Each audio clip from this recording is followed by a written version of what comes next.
Hello, everyone. This is Gail, aka Sunshine. Welcome to When Cancer Hits Home, a series presented by Epic Experience and Pickles Group, in which we explore what healing looks like for the entire family going through a cancer journey.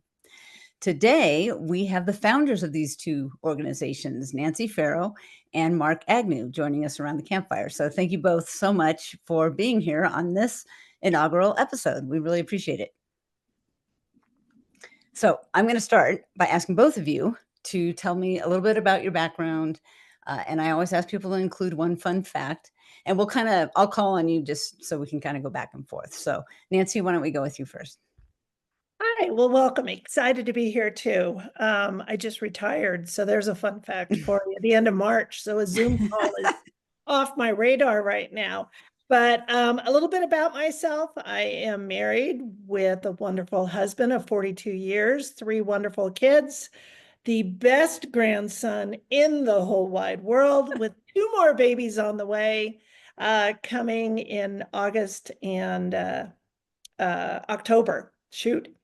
And so excited about that. But my background is worked in development and volunteering. I was a volunteer coordinator in a hospital. And then my world was rocked, as was my entire family, when our oldest son, Michael, was diagnosed with cancer. And I saw a need and decided to fill that need for others as well as Michael. Fun fact. This is really a hard question. I think I have a lot, but a fun fact I would say is we have raised 10 service dogs for Canine Companions for Independence. So we're not doing that anymore. We miss it because now we have a ding dong of a dog. But those dogs were smart and wonderful. But that's my fun fact. You've gotten a couple lovely dogs out of this. We did, You yes. definitely have. Just the current guy was not a service dog, and he's a big, lovable English cream retriever and loves anybody that wants to pay attention to him. Mark, how about you? Wonderful to be here, Nancy. That was awesome. Great to meet you virtually. Mark Agnew, I'm married, going on 20 years. We're celebrating our 20th anniversary this August. We have four wonderful children. One's about to drive, which is a little nerve-wracking. Yes. Um, and then I was in finance for a while. I got my MBA from University of Chicago. I was recruited by a family at a restaurant business called Lou Malnati's Pizza, best pizza in the world. So I helped the family lead that business for about 10 years. And then, like Nancy, I was rocked by my own cancer diagnosis. I got diagnosed with brain cancer 6 years Mm. ago, which led to the next chapter of my life. And it's been great and hard and inspiring, and I've met so many awesome people. So I'm very blessed to be here. Yeah. And your fun fact? My fun fact, and I also teach at University of Chicago. My fun fact is I took my mother on a surprise skydiving for Mother's Day about 20 years ago, and Oh, my. that was a fun. How did mom respond? That's what I want to She's know. like, "Honey, are you doing okay?" She was trying to play it off like she was taking care of me, and she was nervous, and we survived, and it was a great memory that I have with my mom. Oh, That that's is awesome. amazing. That is I have not had that one at all on the on any of our episodes. So, okay, you've both alluded to the fact that cancer rocked your world in different ways. Um, so, I'd like you to tell me a little bit more about your personal connection with cancer, how it impacted your family, and how it impacted the relationships within your family. And Mark, I'll start with you. So I got diagnosed six and a half years ago with brain cancer. It was a shock. I had a grand mal seizure, rushed to the hospital, and I got diagnosed 2 weeks later with a awake brain surgery. Um, Hmm. the it was traumatic. It felt like a grenade went off in our family. But I knew right away, even before surgery, like there's a reason for this. Hmm. I got really, you know, like there's something God and or something the world has a plan for us to go on this journey together as a family. I didn't really know what it was, and I got a really hard surgery that had difficult recovery. But 6 months into chemotherapy after surgery, my fourth grade daughter at the time, who's now going to be driving, Oh came up to gosh. me and it's like, Dad, I want to get around other kids that are going through similar circumstances as we are. Um, as a fourth grader, I was surprised and impressed. So I called a couple of other families, the Smith family and the Havlacek family, that are kind of neighbors. And we got together as units, like the three family unit with a child life psychotherapist. Um, and that's when I think the magic happened, and we started laughing and learning and creating community, and that's the origin of what we created is called the Pickles Group, which helps kids with parent with cancer get community support, Mm, uh, you know, friends out of a common situation. And so that's been 5 years in the making. We're growing. We're doing awesome work. I'm so proud of the stuff that we're doing, and it's the ultimate like turning lemons into lemonade. I think for sure. for us, it's like using the pain, the experience of cancer into purpose, taking Yeah. control and making it like really impactful for others. That helps me and my kids and my wife um, heal. Yeah. How old were your kids when you were diagnosed? So you had a fourth grader. Fourth grader, second grader, and then twin, I think like 5 or 6 year olds. Um, Wow. so now the twins are almost 11, Mm. and they're kind of growing up with the the Pickles organization, and they love it, and they're like learning to make all these friends, and it's it's amazing how empathetic our kids are Mm, with the situation that they're in. I have a scan tomorrow, so everyone knows about that, and it brings some anxiety, and it's like they know that we all have support around each other. yeah. Yeah. Would you say that the impact for your family is that it's brought you closer? You're able to share it sounds like you were pretty open about this from the beginning. I mean, you We didn't. were, I mean, we're Yeah. trying to be age appropriate, and we don't Yeah. want to freak out our kids, but we were open, and I think it's brought us closer together. But even more so, it's brought us like gratitude and Mm, um, empathy and community, and like yeah. being there for other people. That's been a huge blessing in my life to understand that like I get I get healed from being there for others, and my kids Yeah. get healed, um, and it's fun. I love the community that we've created. Uh, Yeah. I'm inspired every day by these people that I just recently met. Like all the walls come down. It's human to human connection. It's really been a blessing in so many different ways. Yeah. Many different ways I didn't even expect when we started Pickles Group. Well, right. And you use the word fun, which is not normally a word that one might use in connection with cancer, but I know that's true. And Nancy, I know you could say the same thing in terms of what has happened as a result. So Mhm. Nancy, I'm going to go to you, and I know yours is the flip. It was you, the parent, with a child with cancer. So why don't you kind of tell us your personal connection and how it impacted your family? Yeah, so when it I shared my story more now because it was relevant, like at camp and when we do our programs. When I was 19, I was told I had cancer by a doctor who didn't know what he was talking about. And I didn't. I had to be checked a lot, but I didn't. So I kind of understood that scanxiety, right? Going in and having to go every 3 months. But in 2007, again, three kids, our oldest, Michael, was a senior in college. It was the night before the Super Bowl, and Michael and Colin Farrow are nothing but about sports. And that day he hit his head at the gym where they worked. and hit his head. It sounded kind of goofy. They went to the ER. It was that serious enough that he just wasn't making sense. They found a benign brain tumor, and it was a pituitary tumor. It wasn't cancer, but it still wreaks probably more havoc than his cancer does. But we thought that was bad, right? And the biggest concern about bringing humor in is the boys were more upset because they had to buy their beer because you couldn't For do it the on Sunday. And it's like, you're in ICU. I mean, yeah, you got to have your priorities.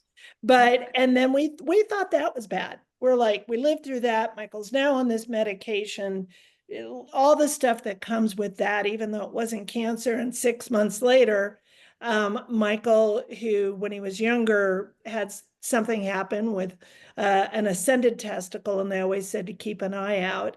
And 6 months later, he felt a lump and was diagnosed with testicular cancer. And at first, he called me, said, Mom, I got a lump.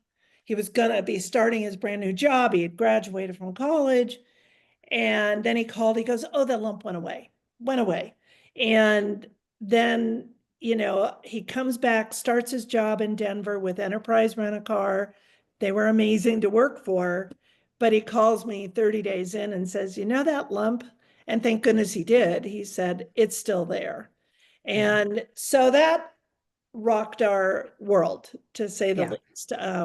Colin was at the same university, at Regis University, which was amazing when Michael was diagnosed, to both the boys. And then our daughter was a senior in high school. We flew her in right away because we lived in California at the time. So we flew her in for that first surgery. And it's just a whirlwind. I mean, we Yeah. always talk at camp. It's like Charlie Brown and wah, wah, wah, wah, wah. Nobody's hearing anything. Yeah. And another fun fact, well, no, I won't go there. That'd be too personal. Michael would get mad at me. Yeah, Remember, we're kind of you'd cancer. hear about that. Yeah, you've heard that story, but we won't share it here.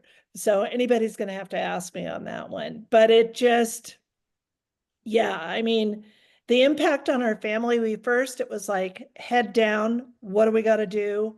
Kind of just, everything that comes along with it. And Michael was able to go back to work. He had two major surgeries, one in Denver, one in Indiana, with Dr. Einhorn is the oncologist who's the guru of testicular cancer. And I realized, like, our daughter, for the first surgery, we flew her in. Well, that was in and out for the day. We kept hoping they'd keep Michael overnight. He doesn't handle anesthesia well, so he had a bucket, we'll just say that. But then we went to Indiana for this second opinion, and Michael elected for something called a major surgery. They're taking all the lymph nodes, Oh, yeah. RPLND, of your gut, because testicular cancer will move to the lungs and brain. And Carrie's in California in high school, and 2 years later we find out, and we thought we were communicating a lot, that she thought that surgery was in and out for the day, not that he was in the hospital for 6 days on major narcotics. We drove, yeah. So the things that slipped through the crack for everybody else. Yeah. Yeah. How did that impact your relationships? What was there strain because Carrie was younger and felt left out in any way? Or I would say, she and I have talked about it. It took 2 years for her to kind of say, because yeah, when her brothers were a senior in high school, proms, everything was at our house or their friend's house. We were there for it all. Well, all of a sudden, we're not right. there for her. And we were trying to go back and forth and do our best. She had a fashion show at her school, and I flew back and I look at pictures and I just look like a zombie. But it's like, I got to try. Her Yeah. water polo coach punished her for a game because she came to Denver for the surgery. And Oh we go to gosh. the game when we're there, and the coach, she's crying and she's tough as nails on the pool deck, and she's just bawling her eyes out. We're like, nope, can't go down there. She's a senior, coach is going over there. And then all of a sudden the other coach comes up, the one who doctor for missing a practice because she was with her brother having cancer surgery. And he comes behind me and my husband and says, Mrs. Farrow, I'm so sorry. I'm so sorry. And I was so angry because I knew, and I can't repeat what I said because it Yeah. was colorful language to him. I go apologize to her. Yeah. And, those are the things we kind of realized we were trying Mm. so hard to keep it, together. Yeah. But that second surgery was really hard and finding out so much longer. She understood because she was old enough that we would do the same thing for her. God willing, that never happened. Right. But at the same point, she knew what she was missing without Right. us there. Yeah. Um, and didn't talk about a lot of things in deep detail except the mechanics, Yeah. because it's Yeah. like, my first thought was when I was sitting in the room and they said Michael had cancer, my first thought is he going to die?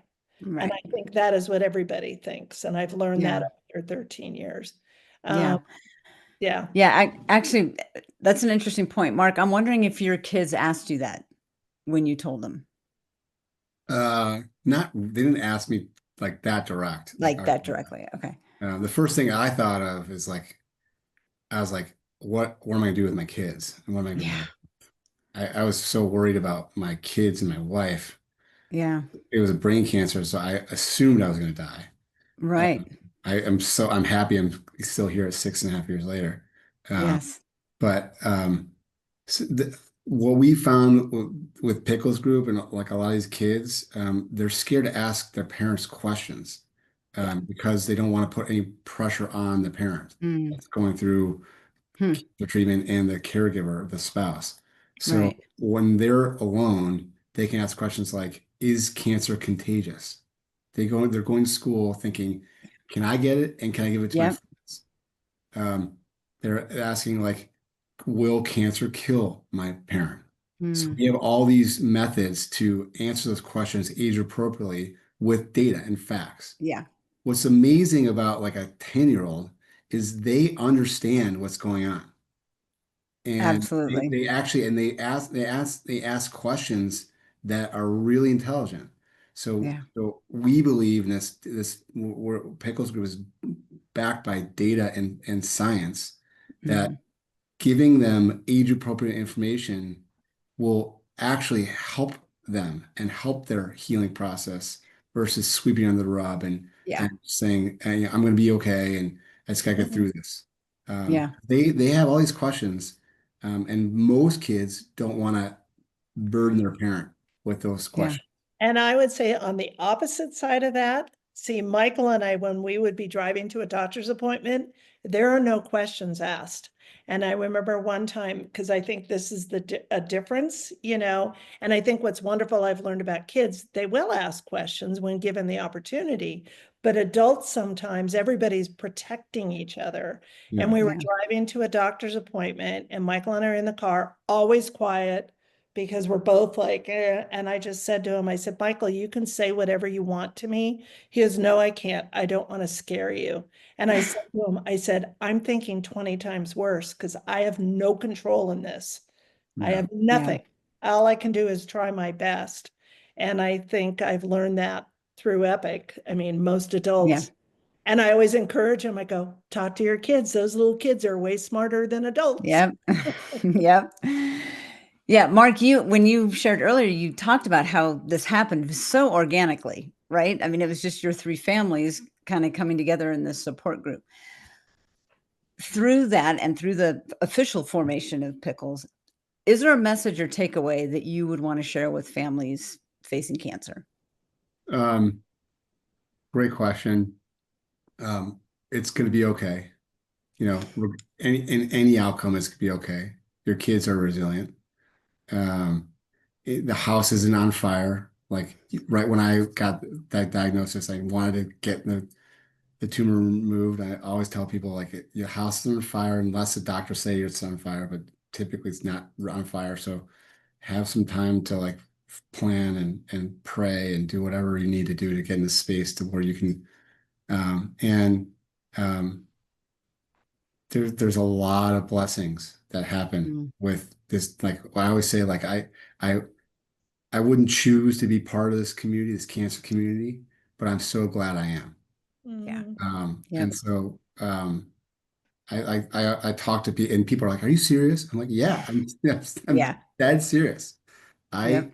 But am they don't get so it unless yeah. they're in the club, which is So good, but yeah, Yeah. and it's really helped me like do like the work that I'm doing, like purpose and gratitude and making every day count. And so in many ways, I'm really happy this happened to our family. And some Mm. days that like tomorrow, I'm going to Indianapolis to scan. It's like that's not a fun day. Right. Um, so Yeah. it's going to be okay. Your kids are going to be resilient. Kids are resilient. Get Yeah. support. Talk about it Yeah. and get all support. Like just being on this the Zoom meeting with the two of you, it's like I'm so happy I got the chance to meet you both and Yeah. hear Nancy's story and their family story. And it sounds like I would love to hang out with Michael. yep, Yes. he's a lot of fun. He is. And I will say, in similar to what you said, it's okay. Mark at one point when we were going through the thick of it, because it never goes away, as you know. Once you're told, there's always follow-up scans, and our line is, it's okay. We just don't know what okay is. Yeah. Yeah. Yeah. So Yeah. Nancy, can you share a little bit more about the origin story of Epic, based on your experience with Michael, and then also what you would want people to take away? yeah, so Michael was diagnosed in 2007. And to say he went into a deep, dark depression is an Mm. understatement. Yeah. He had a great job. They were wonderful. They let him stick around, around. Then all of a sudden in December of 2007, he goes back to work, falls, slips, breaks his ankle in 3 places. Oh gosh. Paramedics come and his boss, Michael's screaming, just screaming. And the guy, his boss is going, no, you don't understand. He's had a bad year. He's had a brain Yeah. tumor, that cancer, and now this. And so after a while, he ended up coming back to Sacramento, where we lived at the time. And he just was not in a good space. It was Yeah. dark. I'm not working. I just angry. That's when the anger hit. I mean, the treatments were behind for the most part. He ended up having brain surgery to remove the pituitary tumor, which is now growing back, but that's a whole nother thing. And so I just saw a need. I mean, my Mm. life has been, I volunteered a lot, planned a lot of stuff, worked in hospitals. But he went on a program for young adults and came back, and we were like, there he is, that Mm. annoying son of ours that laughing again and being sarcastic. And I just saw the need. And I met Abby Steibel, so I do have a co-founder.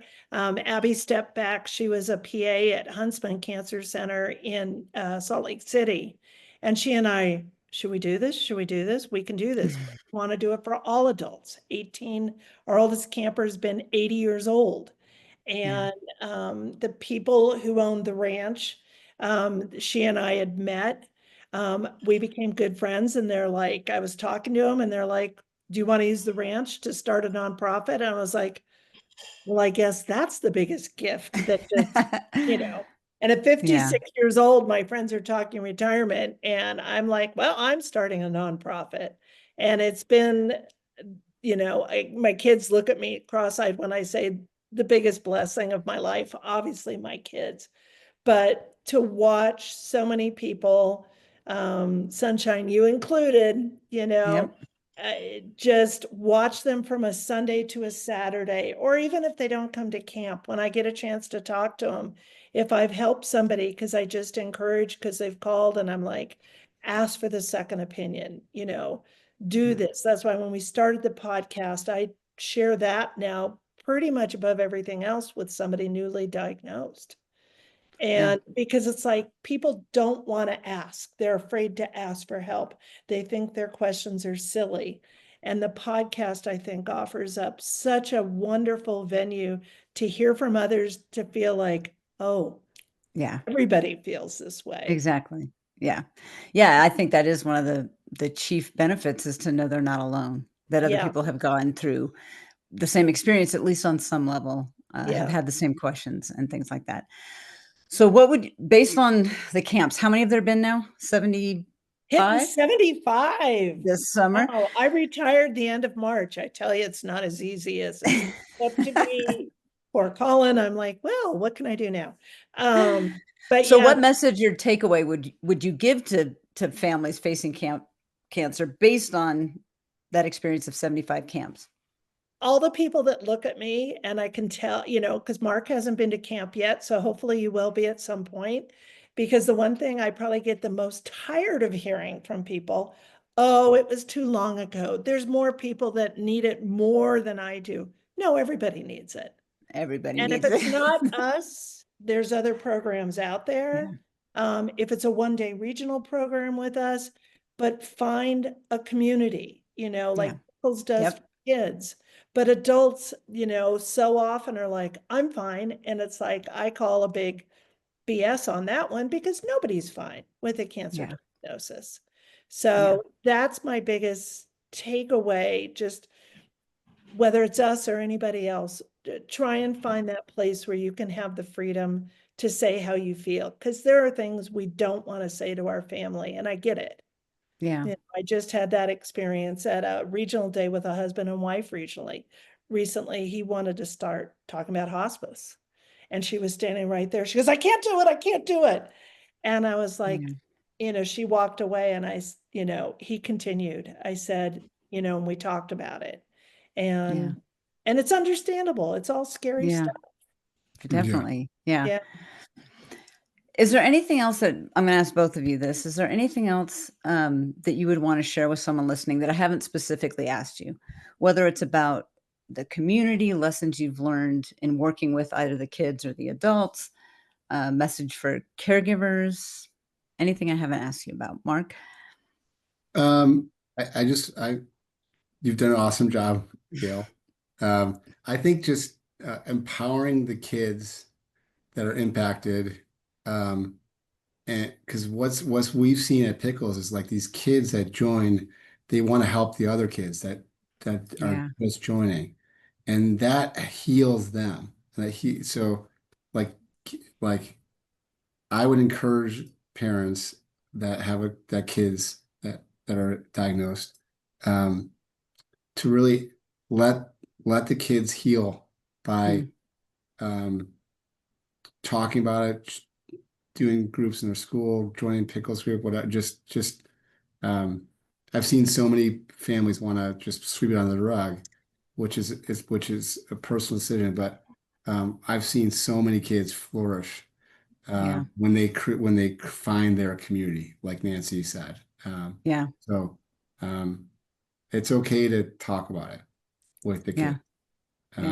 yeah, Um, and what you said, Nancy, is I totally agree with. Like the kids talk about things a little differently when they're not around their Mm. family members, their parents. hmm, So that's yeah, what Other I've learned spouses, through. and yeah. Yeah. So definitely. Do you find, so at Pickles events, are there, I don't know, counselors as well as the kids who are yeah, present? Do you, they're yeah, they're I'm, like so you find trained though, facilitators. okay. Do you find that the kids though, I think you just alluded to this, I just want to clarify, they really find as much help from talking to each other. Not that having those adults isn't important, but really a lot of their growth, a lot of their healing, a lot of their understanding comes from talking to each other. Is That's that right. true? Our Yeah. our tagline is kids supporting kids. I love it. So that's what we're trying to do is like just empower the kids to create community, create connections, um, be there for each other. Yeah. 'Cause a lot of times they feel isolated and alone. And so once they find their crew, their community, magic happens. Yeah. That's great. Nancy, how about you? Anything else that you would want to share that I haven't specifically asked you about? It's so funny. It's like Mark and I were like a mirror of cancer, right? With the kids and the adults. Yeah. And I would just say, be open to the possibilities of talking to somebody. It's not going to hurt you. It might just help. And I've watched people, friends that are like, no, I'm not coming to Epic. I'm fine. I'm fine. I'm fine. Or others. And it doesn't bode well, in my opinion, because that's a lot to keep in. Yeah. And no matter where it is, even if, like, getting back to the podcast, even if you're not talking to somebody else, but you're at least hearing somebody else's journey, hopefully that helps. Because Hmm. I think the stress of cancer, it's not good. It's not good. And adults try and be stoic. Adults are being stoic for their kids. They're being stoic Hmm. for their wife. They're being stoic for their parents. And that's a lot to carry. Yeah. And just find that something. Find Yeah. something. Yeah. I can speak to that. I was one of those who didn't think I needed it. And I needed it in so many ways. And we have joked about it since. I was the ultimate stuffer. And it does not work. You will get full at some point. You need to let it out. So Right. I When will you speak started from crying and you were mad at us at camp, which we've had happen quite a bit. And so whenever it's I have happened people, even more.